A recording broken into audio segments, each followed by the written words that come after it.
బయటకు పోయి మాట్లాడతాం. అయితే ఈరోజు ఒక్క విషయాన్ని మనందరం కూడా గుర్తుపెట్టుకోవాలి. నవంబర్ 29 దీక్షా దివస్. ఈ దీక్షా దివస్కు చాలా ప్రాధాన్యత ఉన్నది.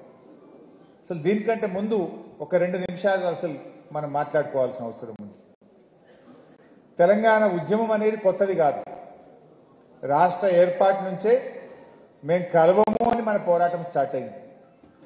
1956లో తెలంగాణను ఆంధ్రలో కలపడం మాకు అన్యాయం జరుగుతుందని ఆనాడే మన పెద్దలందరూ కూడా పోరాటం చేసింది. అంటే పెళ్లి పీటల మీదనే విడాకుల పాట పాడరు ఎవరు, కానీ తెలంగాణను ఆంధ్రాన్ని కలిపేటప్పుడే ఇది శృతిలేని సంసారం అవుతుంది, మా తెలంగాణకు అన్యాయం అవుతుంది, ఈ ఆంధ్రులతో మేము బతకలేము అని చెప్పి 56లోనే ఆనాటి పెద్దలు వ్యతిరేకించింది. సరే, బలవంతంగా కలిపింది. 6 సూత్రాలు అన్నారు, మీ బడ్జెట్ మీకే అన్నారు, మీ ఉద్యోగాలు మీకే అన్నారు, ఎన్నో చట్టబద్ధతలు కల్పిస్తామన్నారు. అన్నీ ఉత్తయ్య అయినాయి. ఆనాటి మన పెద్దలు భయపడ్డ భయాలన్నీ కూడా నిజమైనాయి.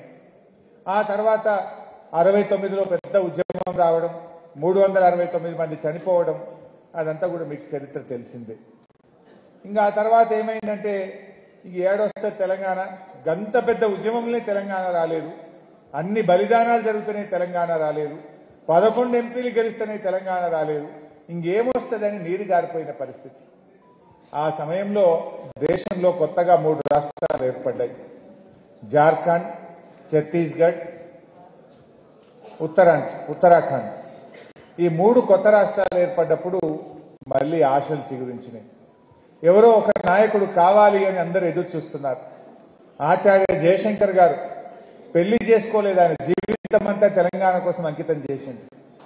ఆయన జీవితం అంతా తెలంగాణకు జరుగుతున్న అన్యాయాలను రాస్తూ రాస్తూ ఎప్పటికైనా కేసీఆర్ లాంటి ఒక నాయకుడు రాకపోతాడా అని చెప్పి ఆయన పోరాటం కొనసాగిస్తూనే ఉన్నాడు. ఆ సమయంలో కరెంటు బిల్లులు పెంచడం, తెలంగాణ రైతుల నడ్డీ విరిచే ఆనాటి ముఖ్యమంత్రి నిర్ణయాన్ని వ్యతిరేకిస్తూ జై తెలంగాణ అని కేసీఆర్ గారు బయలుదేరింది. ఇదే సరి అయిన సమయం. దేశంలో సంకీర్ణ యుగాలు నడుస్తున్నాయి. రాజకీయ ప్రక్రియ ద్వారా తెలంగాణ సాధిస్తాము అని చెప్పి 2001 ఏప్రిల్ 27లో జలదృశ్యంలో హైదరాబాద్లో కేసీఆర్ గారు పార్టీని ప్రారంభించారు. మన సిద్దిపేటలోనే మా మల్లన్న ఉన్నాడు. ఇక్కడ కోనాయిపల్లి గ్రామంలో వెంకటేశ్వర స్వామికి దండం పెట్టుకొని, తాను నమ్మిన దేవుడికి దండం పెట్టుకొని సిద్దిపేట నుంచి బయలుదేరింది కేసీఆర్. ఇక్కడి నుంచి బయలుదేరి పార్టీ ప్రారంభించి అద్భుతంగా ముందుకు తీసుకొని పోయింది. మరి ఆ రోజు ప్రారంభమైన ఉద్యమం మరి 2004 దాకా చాలా పోరాటాలు జరిగినాయి. పార్టీ పెట్టిన తొలినాళ్లలోనే కరీంనగర్, నిజామాబాద్ జిల్లా పరిషత్తులు గెలిపించుకున్నాం. పార్టీని బలోపేతం చేసింది, రాజకీయ పార్టీగా మలిచింది.